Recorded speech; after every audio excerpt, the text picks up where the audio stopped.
والصلاة والسلام على سيد المرسلين أما بعد فأعوذ بالله من الشيطان الرجيم بسم الله الرحمن الرحيم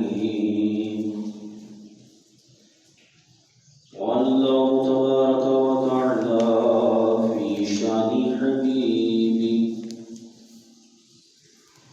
إن الله وملائكته يصلون على النبي يا أيها الذين آمنوا صلوا عليه وسلموا تسليما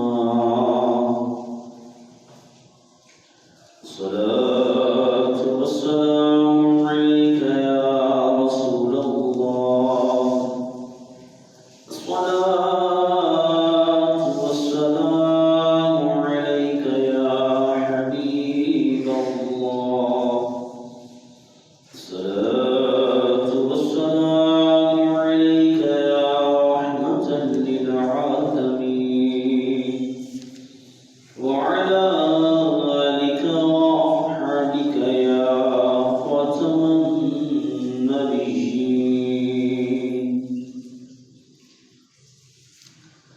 سرکار مدینہ راحت قلب و سینہ فیض گنجینہ صاحب معطر پسینہ باعث نزول سکینہ صلی اللہ علیہ وسلم کا فرمان باقرینہ ہے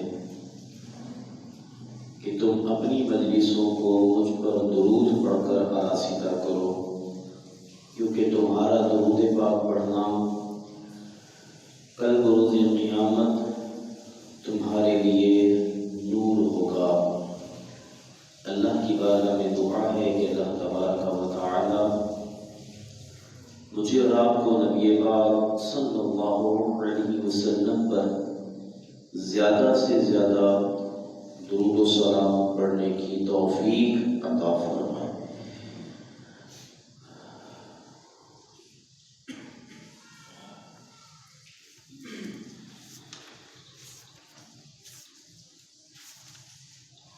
جو ہو چکا جو ہوگا حضور جانتے ہیں، جو ہو چکا جو ہوگا حضور جانتے ہیں، تیری عطا سے خدایا حضور جانتے ہیں۔ پچھلے جمعے بھی ہم نے نبی پاک صلی اللہ علیہ وسلم کے اوصاف میں سے آپ کی ایک صفت جسے ہم علم غیب کہتے ہیں اس حوالے سے سماعت کیا۔ آج بھی انشاءاللہ العزیز نبی پاک صلی اللہ علیہ وسلم کے علم غیب کے حوالے سے ہم سماعت کریں گے۔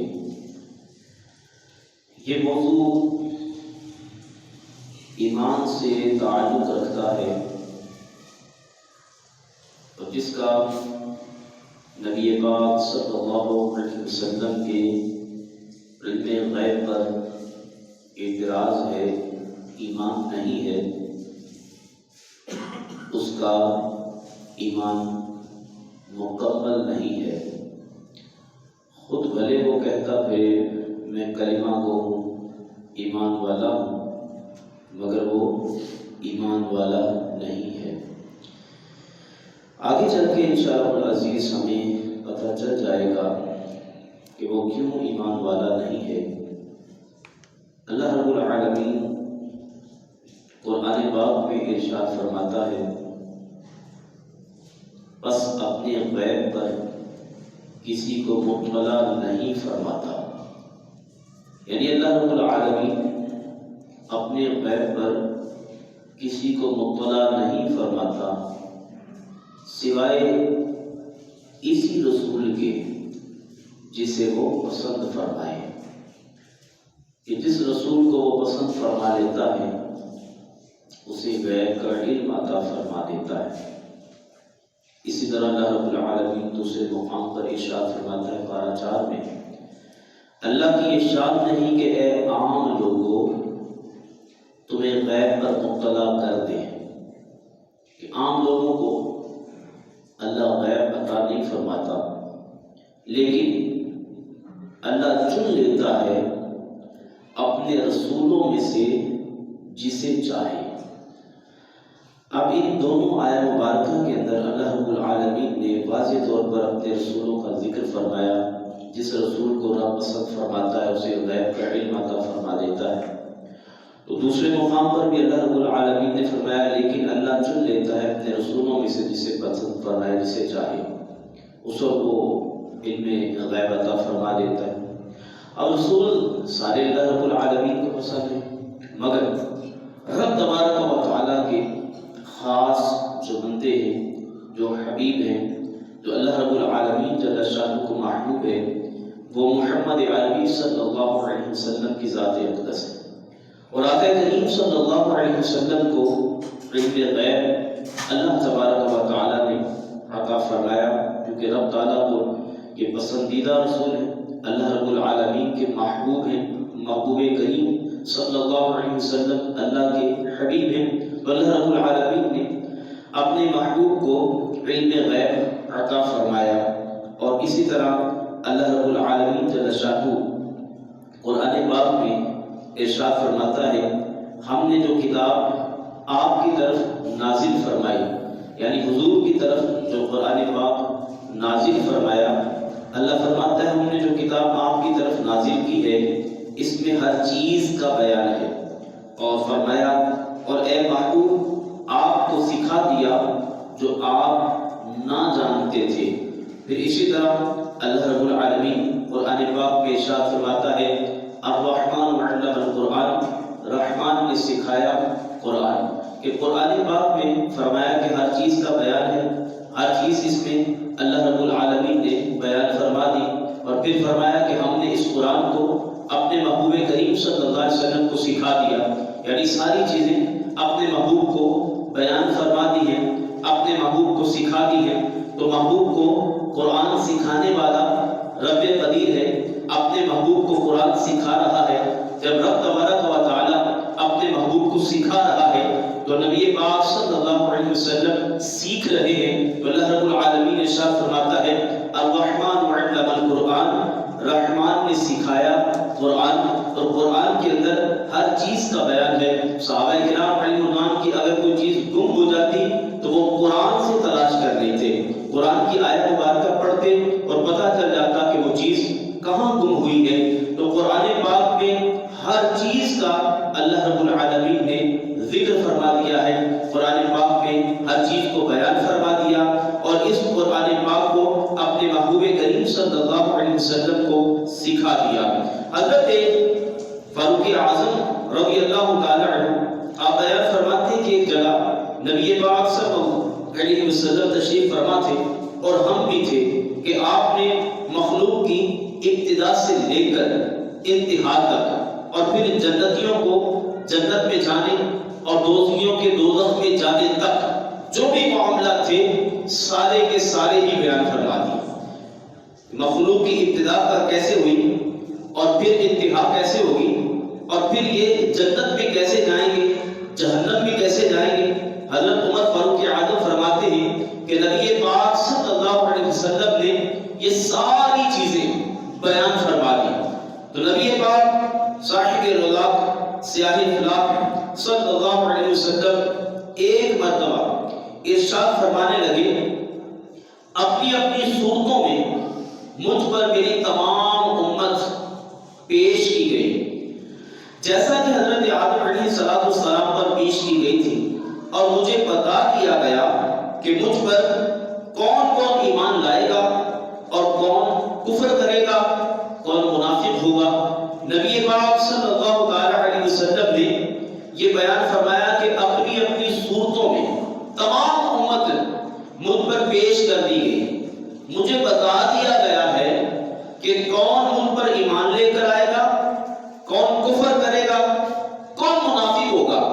نبی پاک صلی اللہ علیہ وسلم نے یہاں پر ایک ارشاد فرمایا کہ جیسا کہ آدم علیہ السلام پر پیش کی گئی، آدم علیہ السلام کے متعلق اللہ تبارک و تعالیٰ قرآن پاک میں ارشاد فرماتا ہے کہ ہم نے آدم کو ہر چیز کا بیان سکھا دیا، ہر چیز کے متعلق انہیں بتا دیا۔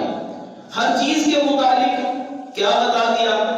اس میں تفسیروں کے اندر، مختلف تفسیروں کے اندر جو بیان ہے وہ یہ کہ آدم علیہ السلام کو اللہ تبارک و تعالیٰ نے ہر قسم کی بولیاں سکھا دی۔ اللہ رب العالمین نے آدم علیہ السلام کو جو چیز پیدا ہونا تھی وہ بھی بتا دی۔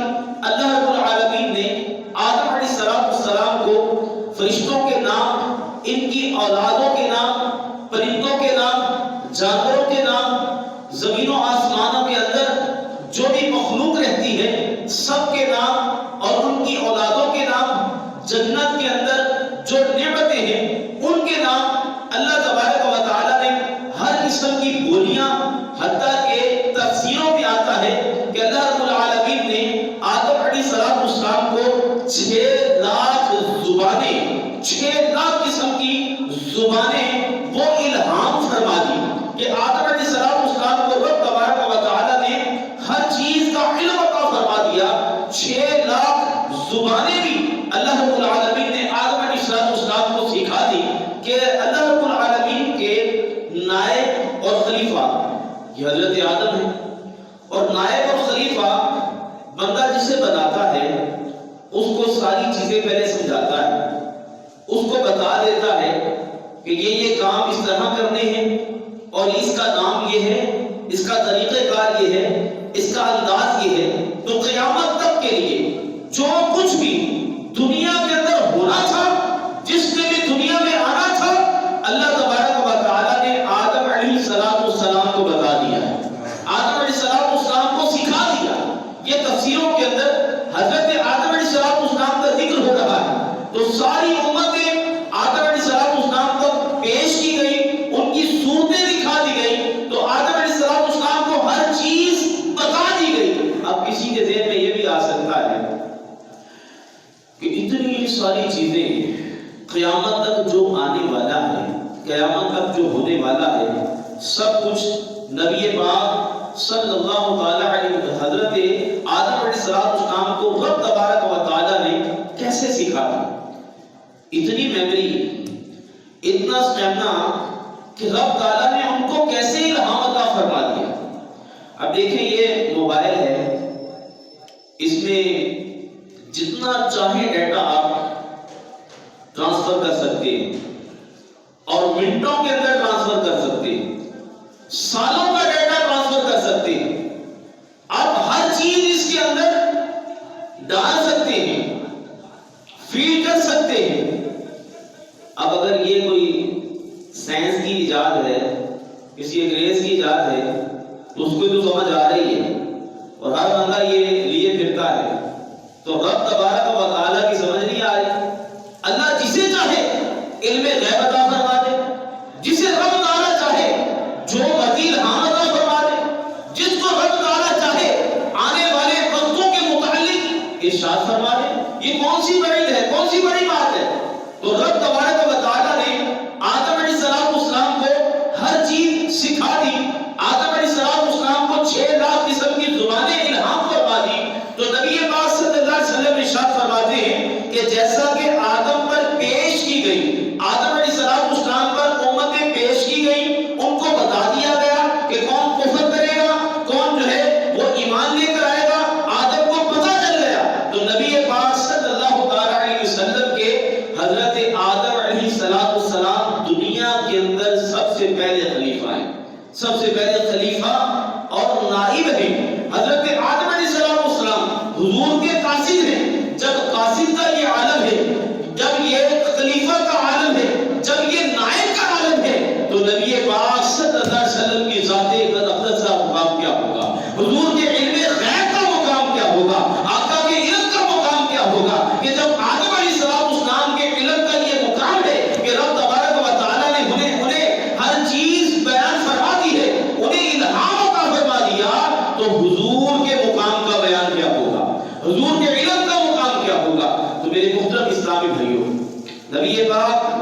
صلی اللہ علیہ وسلم نے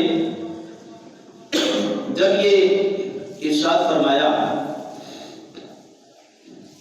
تو جو منافق لوگ تھے، کلمہ پڑھنے والے منافق لوگ، وہ حضور کی بارگاہ میں بیٹھا کرتے تھے اور نبی پاک صلی اللہ علیہ وسلم کی گفتگو سن کر انہوں نے کہا کہ یہ گمان کر رہے ہیں، یہ دعویٰ کر رہے ہیں کہ میں ان کو بھی جانتا ہوں جو ایمان لے کر آئے گا، ان کو بھی جانتا ہوں جو بے ایمان ہوگا، جو کفر کرے گا، مگر ہمیں تو جانتے ہی نہیں ہیں، ہم تو ان کی مجلس میں بیٹھے ہوتے ہیں، ہمارے بارے میں تو علم ہی کوئی نہیں ہے، ہم منافق ہیں، ہم کلمہ بظاہر پڑھ رہے ہیں مگر یہ ہمیں جانتے نہیں ہے، تو دعویٰ یہ کر رہے ہیں کہ جو آنے والے میں سب کو جانتا ہوں۔